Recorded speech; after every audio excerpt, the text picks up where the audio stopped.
Good morning, friends. Yesterday, we learned that grandmothers wanted Sharon to write the book. They said, "We will guide you and you do the work." Sharon then asked, "Are there any lessons to accentuate the teachings you have given to me? Anything others need to hear?" Grandmothers were silent. And why? Because if you observe the question, she asked how to accentuate it. That means she feels it isn't prominent enough to convince others. Grandmother's teachings, she understood, but sometimes she had the self-doubt. She continued to ask few more questions, and then grandmothers were smiling, and in front of her, she saw a beautiful breakfast table with an oversized pitcher full of cream. The place was so magical, completely neatly set up table with the sunlight falling on it. It was glowing and it gave a sense of abundance. There was a pottery cup nearby the pitcher and the stream of light poured on it. When she filled the cup, the grandmother took the pitcher and poured it in the cup. Magically, when the grandmother kept it on the table again, the pitcher was full, complete, till the mouth, very thick cream, and it was abundant. And she was feeling that abundance and feeling full. Grandmothers joyfully said, "Think of this cup and pitcher. We will fill you full. Let us." By thinking of us and the net of light, of which you are part, we will fill you and give you and keep you ever filled. No more emptiness. From this state of fullness, the act of giving takes place so easily. You won't even think of it as giving. There will be no separation between giver and receiver. The giving will be all alone. So what grandmother says is, instead of us giving, being the giver, they want us to think of grandmothers. And we just let it pass through us, as we are also a part of the source. So please listen to the next sentence carefully, masters. This will be giving a lot of clarity. Filling full abolishes all senses of separation from the source, abolishes all senses of smallness, need, or being less than. That is gone, and your life will become easier and easier. You will have difficulties, and that's part of your growth. We do the giving, you do the living. Grandmother said that. It has a very deep meaning. In fact, grandmothers, it has layers of meaning every time you read. It will be so apt for the situation we are in. When we meditate and raise our vibrations in our day with positive feelings, when we are vibrating high, that means we are full.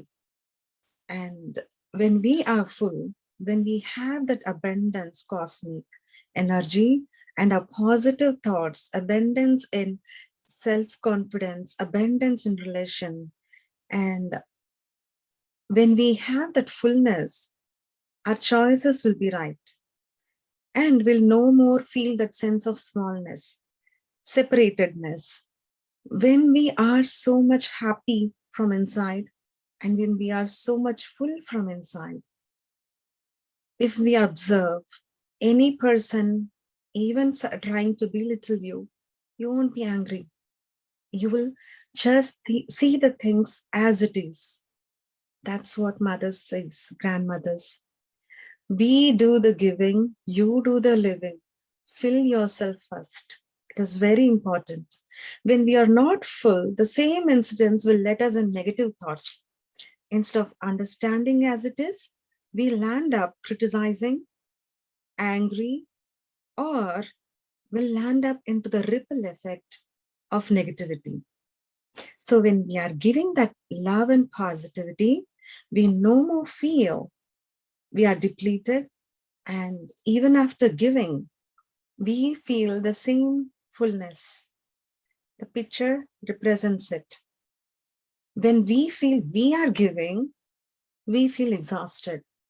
When we feel we are just passing as a medium, as an instrument, we are full again. Grandmothers say, you are a jewel facet of the source, manifesting wherever you are. Think of yourself as the pitcher, pouring forth, and now I know that the supply is never ending. That is true. The supply, the universe has never ending supply. All we have to do is connect to them. They thanked her. We thank you. We are all grateful for each facet of divine who is coming forth at this time to do our work on earth. After this journey, Sharon empowered 3 more groups, but she had many doubts with this conversation. Like, what is effortless giving? And what is the net of light? She had many questions. So she journeyed again to the circle of grandmothers. While going there, she asked her helping spirit eagle, and she was looking at him, and said, Eagle, why are you male and with grandmothers? Eagle didn't answer. When she landed at the council, she noticed that she became a male. She was confused and asked, am I becoming a male? Or is it that masculine quality I'm learning? Grandmother said, humans have limited comprehension of masculine and feminine, male and female. Actually, it is beyond that. Feminine power is a serious thing. It is a source of tremendous dignity. What they say, feminine and masculine, is not what we determine as being as what we see on earth. Okay, masculine is power, feminine is like sober, and Telugu also we say abala. That is not true. Feminine is more power, balance. So, and having such a great power, managing everything with tremendous dignity. So you can still have fun while having that dignity. It is not joy killing. It is dignified. Grandmothers reminded Sharon that in a sweet way, it's time to change.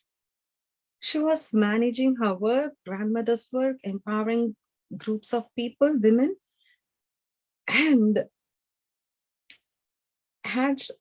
she had her doubts. So, grandmothers reminded to do that in a feminine way, with dignity. Sharon cried, I want to believe in myself more. Within this body, I want confidence in my thoughts, in appearance, in everything. Please help me. Then grandmothers touched her heart. There is a process where grandmothers round up the person. They dance and they passed hand light when they touched her. And the light was flowing like two-way broadcast. When someone passes the love and we reflect it back, it doubles. And they reflect it, it again doubles. It multiplies. the two-way broadcast always multiplies. So when this process was happening, it was like a shower of love, and she was filled with confidence, a new body. And they showed how to carry, and they demonstrated. They had a weight on their head, and yet elegantly they were doing the work. It's just a representation of how to carry the burden on head with grace.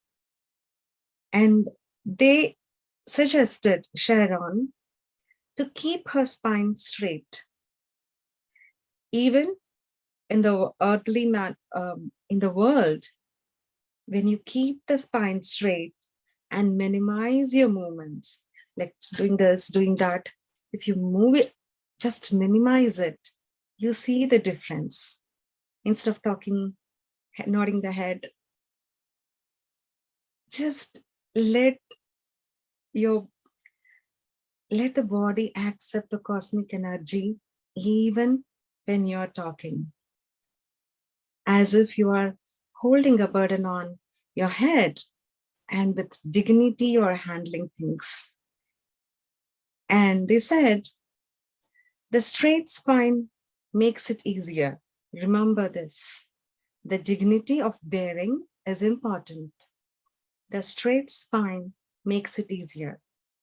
Remember this, the grandmother says.